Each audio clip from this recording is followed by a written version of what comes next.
سلام دوستان، امیدوارم حالتون خوب باشه. خوش اومدید به چنل وان کواسشن مارک.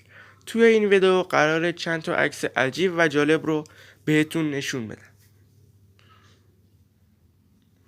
اولین عکس گل نرگسه. بویدن گل نرگس باعث میشه که ویروس سرماخوردگی از بین بره. اگر شما هم مثل من زیاد سرما خورید حتما این روش رو امتحان کنید. این عکس متعلق به یک کتابخونه قدیمی توی انگلیسه. همه کتاب‌های این کتابخونه باید به ساختمان جدید منتقل می‌شد ولی بودجه کافی در دسترس نبود. یکی از کارمندان کتابخونه اومد گفت هر کسی میخواد این کتاب رو امانت بگیره میتونه به صورت رایگان از این کتابخونه به امانت بگیره. فقط کافیه اون کتاب رو به ساختمان جدید تحویل بده.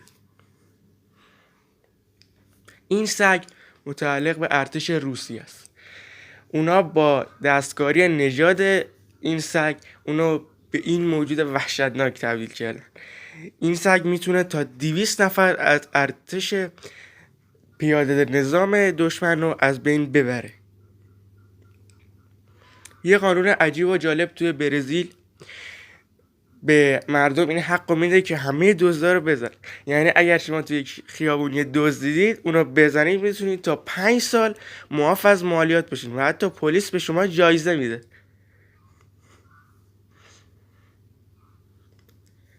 دریچه قلب نهنگ آبی انقدر بزرگی که یه انسان به راحتی میتونه از اون وارد یا خارج بشه.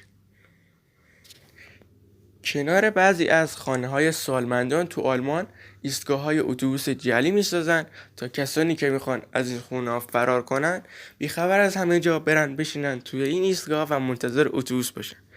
اتوبوس که اومد همشون میشینن توی اتوبوس و دوباره برمیگردن توی خونه سالمندان. کلاه F35 که یک جنگنده هوایی از یک ماشین برند فراری گرونتره. در دوره حکومت استالین که رهبر حزب کمونیست شوروی بود، دست زدن‌ها پای سخنرانی‌ها گاهی تا 20 دقیقه طول می‌کشید. اونم به خاطر این بود که شایع شده بود که سازمان اطلاعات دست زدن‌ها رو زیر نظر داره و هر کس که زودتر دست زدن رو قطع کنه رو شناسایی میکنه. به خاطر همین یه چیز اختراع شد به نام زنگ پایان دست زدن.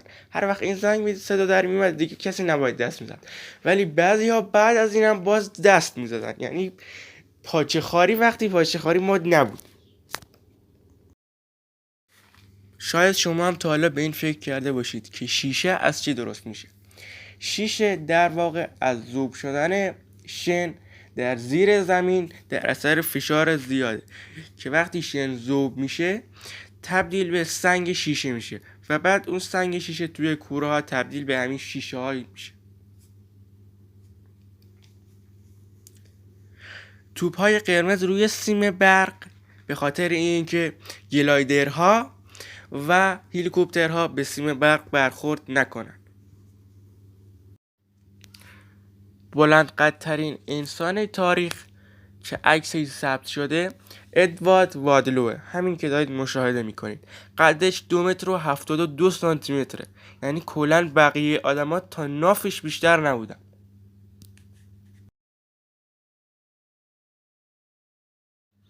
این عکس مقایسه یه شهاب سنگ معمولی با شهر لس آنجلسه. لس آنجلس تقریباً 2 برابر تهرانه.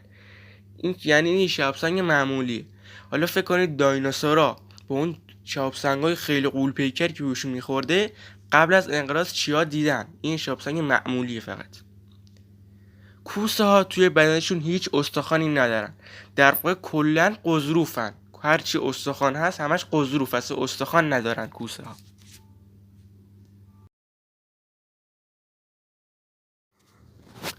برخی محققان معتقدن که طعم دهنده‌ای که توی نوشابه‌های کوکاکولا استفاده میشه از سلول‌های نوزادان سقط شده به دست میاد.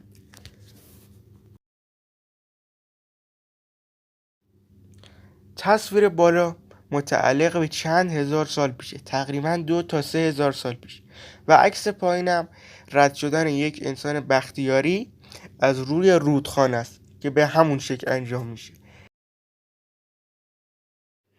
یه خبر خوب، پادزهر قرص برنج توسط یک بانوی 43 ساله ایرانی که دکترای رشته شیمی پلیمر از دانشگاه شیراز رو داره کشف شد. تصویری که دارید مشاهده میکنید یه ایده خوب برای کسانیه که به کاردستی‌های خلاقانه علاقه دارن. شما به سادگی با 2 تا آهن‌ربا میتونید یه مداد شناور روی هوا بسازید.